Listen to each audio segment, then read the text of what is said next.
how worried are you about how technology is impacting people's ability to focus? Adult ADHD is clearly upon us. It's just clear. And so I'm very concerned. You think that that's induced or facilitated or worsened by technology? Like, tell me what's going on in the brain. How's technology able to make such a dramatic change? Yeah, I think let's turn it on its head. I'm not changing your question because I don't like it when people do that to me. Answer what you want. No, sometimes I'll ask you a question on my podcast and people will flip. They're like, I'm going to give you a different question. Answer that one. And I was like, okay, I'm going to answer your question a different way. The circuits in the brain that are required for setting and maintaining focus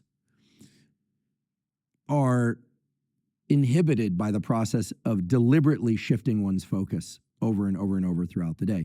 In other words, if ever there was a physical activity that could undermine your cardiovascular exercise, it turns out not to be the case, but there was this idea a few years ago that if you sit a lot during the day, it doesn't matter how much you exercise, it's not going to make a difference. That's not true, right? Exercise still helps. But we also know that moving and standing up and sitting down quite a lot throughout the day, getting as much, little walks and things like that is extremely beneficial and can amplify the already known positive effects of exercise.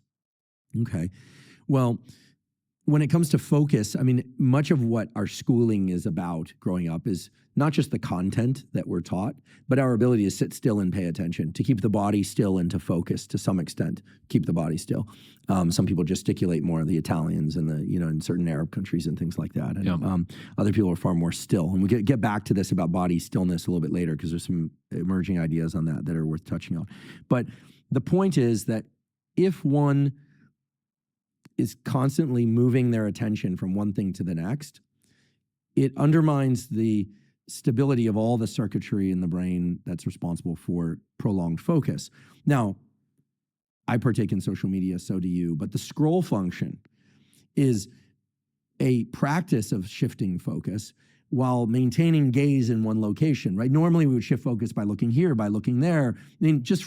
Try this for 30 minutes tomorrow. If folks listening to this, take 30 minutes of your day and decide that you're only going to exist in the three-dimensional world, meaning you're not going to look at screens for 30 minutes. Okay, obviously screens, your phone has a depth to it, but you know what I'm talking about. You'll notice that your attention is shifting all the time. You're looking at a brick wall, then there's this, and there's you, but it's all harnessed by some sort of conceptual goal or physical goal, trying to get here, finish a conversation, complete an answer to a question. That's all within a tunnel of motivation. When you're on your phone and scrolling, and I think scrolling itself is the major issue, when you're scrolling, you're essentially putting yourself into new context after new context after new context, and the brain has to adjust to all of that. And the way that the brain works, in addition to controlling heartbeat and autonomic function, et cetera, is, think about it, sort of like I don't want to diss it, but I took my sister to see the Harry Potter play recently in New York.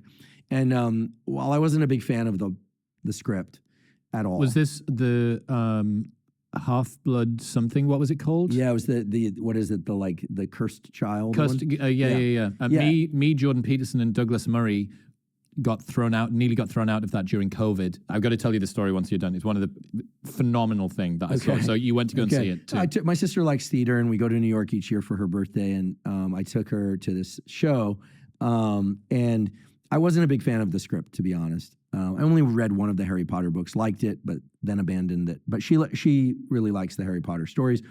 I wasn't a fan of the script. That's just my uninformed opinion. But the effects were spectacular. Okay. And one of the things that occurred to me, they had this library there where the books are alive. And as I was watching this, I realized that that's very much how the brain works. That, for instance, when you walk into a room, it's a new context. And it would be the same as if you were walking through a library. And let's say you go to a soccer, European football game, and you sit down, and all of a sudden your brain calls up all these books about European soccer, and your favorite team is right there. And then you open that, and then all of a sudden you're looking at that, something about your favorite team. What's your favorite team? Newcastle, okay. And then unbeknownst to you, this is the important part, the books all around you, not the one you're looking at, are now changing to the competitors and the history of that team, but also who's the directly antagonistic rival team. Sunderland. Sunderland. Okay, yeah, Sunderland. there it is, baby. Okay. So that's the way the brain works. It's calling up context so that it makes it very easy to flit to a discussion about a particular rivalry in a particular year, in a particular match, in a particular point and player. That's focus. Focus is not about maintaining a single tunnel of cognition. Focus is about calling to mind all these additional contextually relevant batches of information that you might need. And the reason I use the analogy of the Harry Potter library is that it's a dynamic library. So the moment we're done here and we walk out, yes, some of the books, so to speak, of this conversation will linger with us, but whatever we're focused on next, whatever goal-directed behavior we have, making it to dinner or through traffic or wherever we're going, will call up a new library. Now, some people might say, well, duh, of course it works that way, but it's not duh, because it's very dynamic. Now, social media is the opposite of that. It's one library.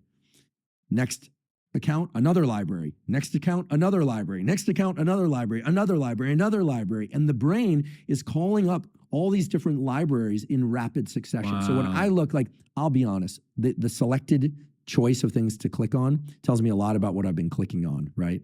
Obviously the algorithm is telling yourself. me. Yeah. I confess, and I'm really embarrassed to say, but not so embarrassed that I won't reveal, that what I find now on that gallery of things to select are street fights, beat downs, and really adorable, strange animals or cute animals. I love the flora and fauna